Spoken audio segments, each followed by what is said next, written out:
Oh my gosh, Princess Bride. Movie. Princess Bride is totally overrated. My movie. Oh, I'm. You hush. She wasn't eligible to win because she didn't. Which is why I had issue. The gem in this entire game is the drafting. I don't feel like I utilize the advisors. I ended up getting so many soldiers to fight off the varmin and the thieves. Vermin? The rats. The RUSs. I was going to say, it's not so many more points, but it was so many more points. Wish me luck. With the game or? Both. Welcome back to Kidsplaining. I'm Daniel, this is Allison, and this is our 135 review of It's a Wonderful Kingdom from Lucky Duck Games, which is a two-player-ish, not two-player-ish, it's a two-player game. If you've played It's a Wonderful Life, it's based on that game, but it is an exclusively two-player game and a one-player game. Now we are doing a 135 review format, and if you're not familiar with that, basically it is 5 plays, 3 reviews in one video.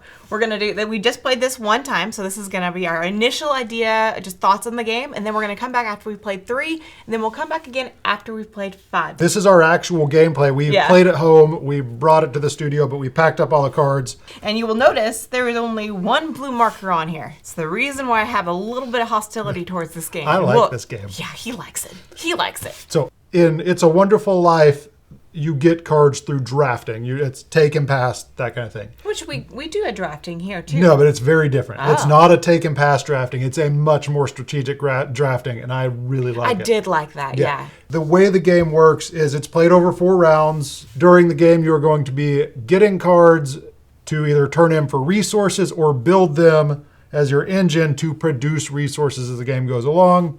These are the resources you're trying to produce. And then you have your soldiers. So to start off, you give everyone 7 cards, deal out, and then you give everyone a calamity card, which is bad. Put the calamity card in, then you take a card from the deck and put 1 on each side of the board. Yep. Then, going in turn order, so if I was going first, I place 2 cards here. They can be on either side. They can both be on the same side. They can both be on different. And I'll just be nice for this one and put those there. Now it's my turn to draft. She has to take from one side. So I'll probably take these. Now it's my turn to play my cards. Now say I really want this card. I really want it. I don't want him to take it, but I also think that he might, if I hide it, he might think it's the calamity and that I want him to take it. So I'm going to put that upside down and I'm going to put a trap on it. You and have then I'll put 2 this trap one. tokens per round, and you get those back at the end of the round. So I'm hoping, because I want that card, I hope he leaves this area because he doesn't know what that is, and it's probably calamity. Yep. So I'm hoping he takes this.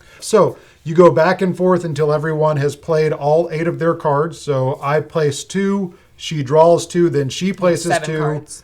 No, it's 7 plus a calamity. Oh, okay, yeah. But then she will put 2 down, I will pick 2, and you may have cards left over. You may end up with 4 over here and 1 over there. So it doesn't have to be even. It can be pretty lopsided.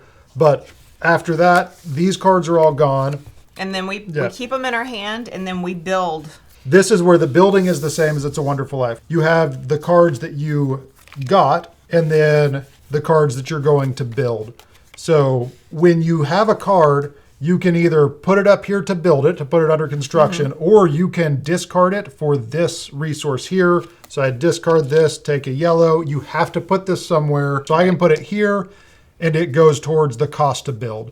So eventually I would need 2 red tokens and a yellow token to build that. So once he's built this, these resources go back to the supply, and he puts this right here on his stack, and it adds to his engine of what it, as we go along, because we go from stone or the ore, it goes down this line as far as how they're built. They produce in this order. That's what I was trying to say, And this is what it produces. These icons down here are what they produce. You have victory points. Some victory points are based on the type of card. And some are produced depending on what other cards you have, like this one. Yep, I would get 2 purple, or I would get a purple for each blue card that I have built, and it's only what you have built. And again, they do produce in order, so if I need 1 gray and a purple left to build a card over here, I might get that, be able to immediately build it, and that card might produce that same round, the yellow or the blue. So all of that that you just heard, other than kind of the drafting, is very similar to It's a Wonderful World. Okay. It's a Wonderful Kingdom has modules. We have only played with the Usurper, I believe. It's what's the name of this module? This module is called Quest. We picked it because it was the least difficult. There's also the Advisors and the Menace. Those are more difficult, but they have more interaction. You pick one of the 3 modules. We went with the Usurper, and I won because... But I had more points. But I won because the way the modules work, you can do any of them, but in order to be eligible to win, you have to do the 4th one. And I knew that, but she just couldn't do it. In drafting it, I could not get enough of my military because you have to have 15. You can pay 15 military in order to get it. And but if you'll see, it was a lopsided thing, but I had won 20 more points because I was eligible to win. She wasn't eligible to win because she didn't. Which is why I had issue. But it was a really nice, it was a really cool strategic, especially with the way the drafting works, because it's not just take and pass. Yeah. It's I feel like if I had another round, I almost felt like... But you didn't. I didn't. It's only 4 rounds. I know. But if I had another round, I could have even done more, maybe. Yeah. But with the way that, the way the drafting works, where there's some secret kind of, again, that's where, now that you know this, you can understand how that putting a card face down for this might be one that gives you military, or it might be a calamity. I have an issue with engine builders that end too quick. This one, I feel like it's okay. I could go a couple more rounds. I would be fine if it was longer, but I don't feel like... This one I felt like should have been longer. Yeah, I don't feel like... Well, if it was longer, you probably would have won. I would have. Yeah. Which is why I feel like it should have been longer. But it really, by that last round, I think if it was going longer, the engine would be too big. Now, I liked it. I enjoyed it. I did have that issue of just I could not, because of the cards that I did draft, I could not get those 15 military. And I got them my last turn. I got the last turn, I strategically got the cards that I needed. So it was struggle for both of us. No, in our next games, we will play with the other 2 modules. You have the Advisors module that uses these cards in place of the Calamity cards. And then you have the Menace module that uses these cards. And there's a bunch of different types of menaces. There's giant rats, there's vermin, there's shadows, there's frost giants.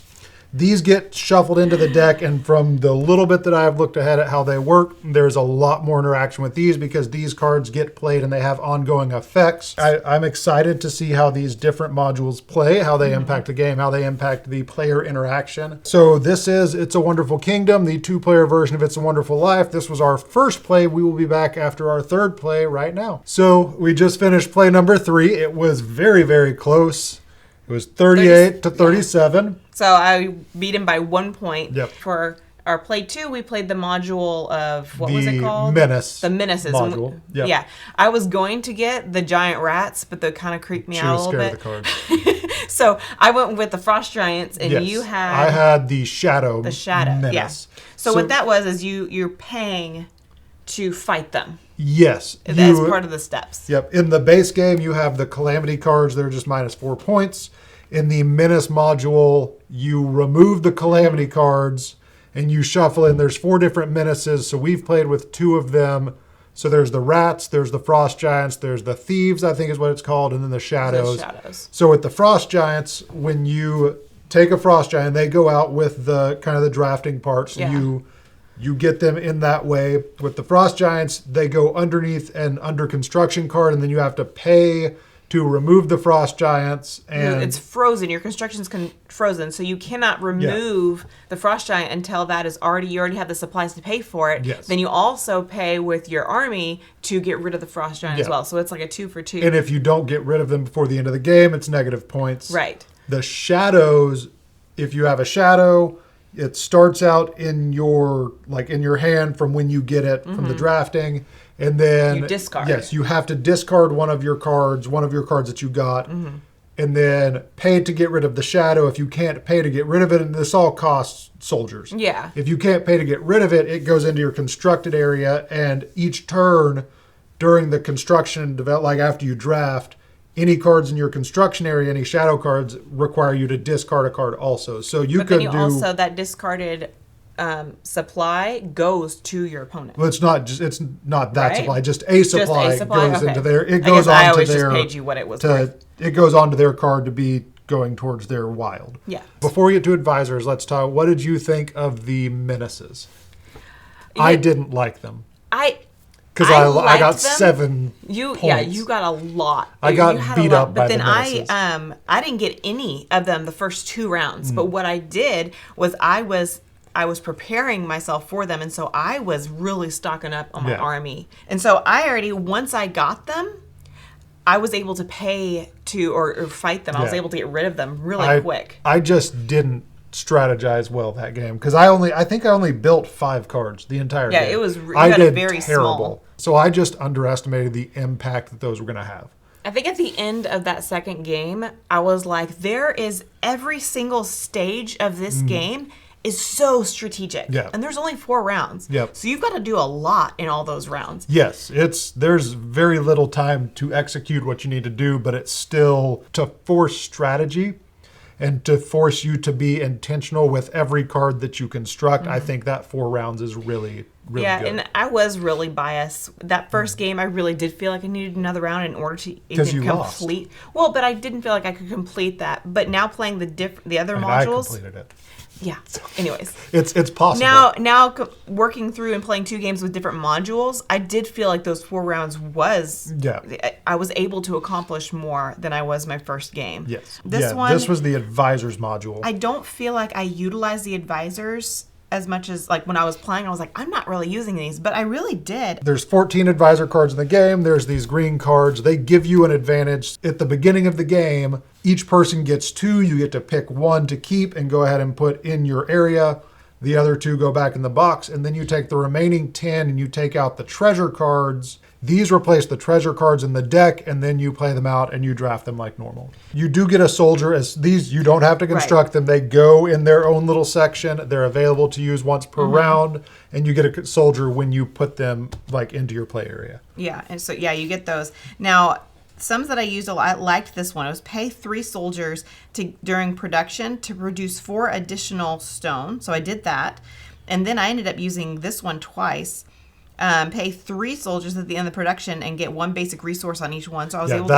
That was a good one. I was not able to utilize mine as much because I just didn't. The cards that I chose to construct didn't give me a lot of military or a lot of soldiers, so I wasn't able to utilize them as much. But I liked these. I liked the positive effects of them versus just getting beat up by frost giants. Now, this is not a deck builder, but for some reason, in my mind, while I was drafting, it kind of had that deck builder feel, I will say. The drafting is so frustrating. But it's so good. It is, but it's so frustrating because I liked the cards that I was dealt, and I wanted them, and I had no way to guarantee I don't like that I'm giving you cards. It's such a frustrating process. Again, it's not bad. It's just because you're not.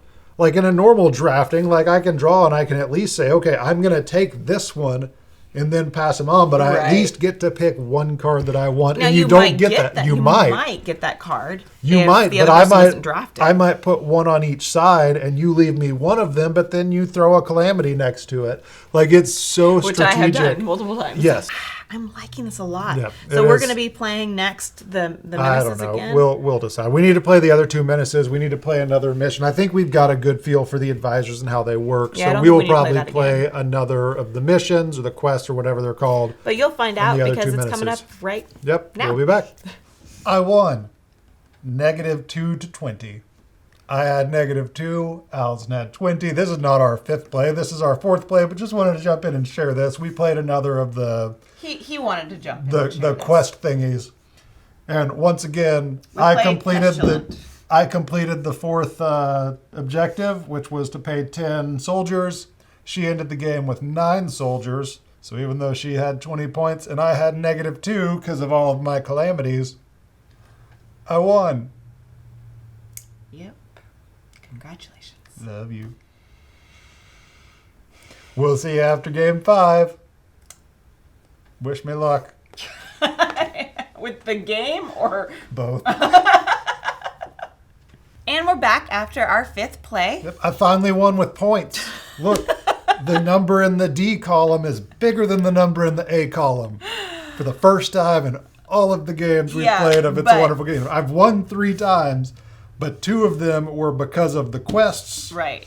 Where And I had so many more points. But I will say, if we were on the quest, Okay, I probably would have won. I know I rolled my eyes at that, but you did have so many more points. I was going to say, it's not so many more points, but it was so many more points. But if we had been playing quests this time, I ended up getting so many soldiers to fight off the varmin and the thieves. Vermin.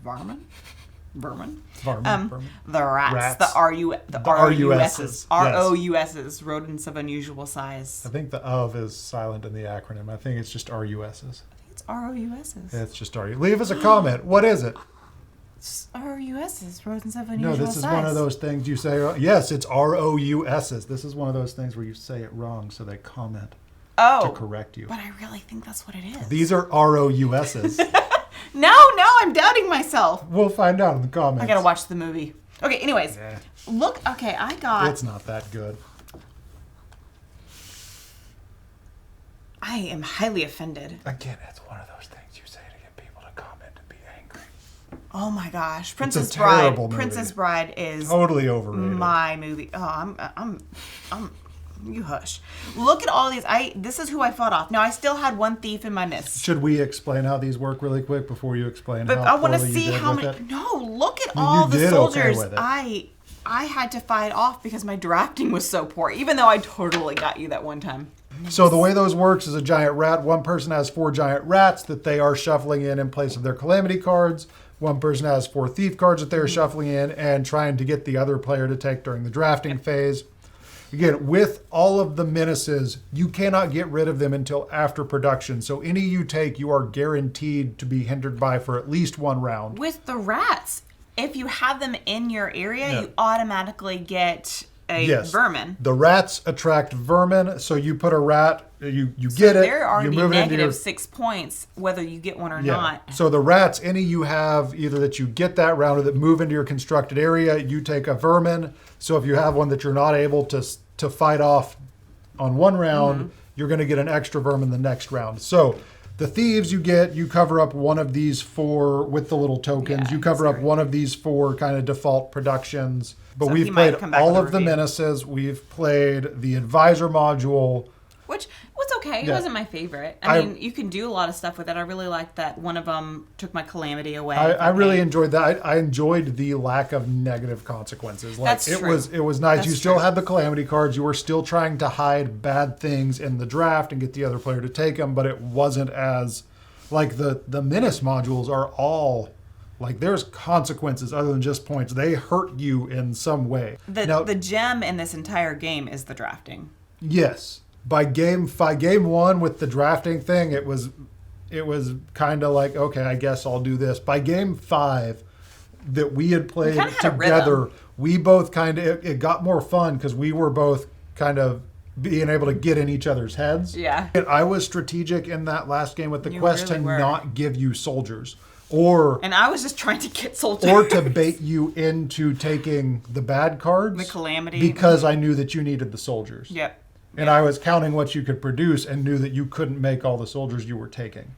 The only time I was really looking over at yours was when I was putting out my draft to see, okay, if I had one that was like your victory points was multiplied by this color card, I was like, okay, well, what does he have out? What is he trying to construct? Okay, well, I'm going to put this calamity with that one because if he gets it, then that type of thing is when I was really looking over. Definitely got more strategic with what we were doing. Now, something that I really, really enjoy about this game is that the gameplay and the strategy is so different with each module. And I love that about this game, that it's not just you can use red cards to get points or blue cards or green cards to get points. Like you are going to have to think differently and think on your feet and adjust your strategy based on which module you're playing with. But the modules also, in the base mechanics, they really work meld so well with every single module. Yes. So you've played It's a Wonderful World, which is what this is kind of. How is it now that you've played both? I like this drafting system so much better than just a standard draft.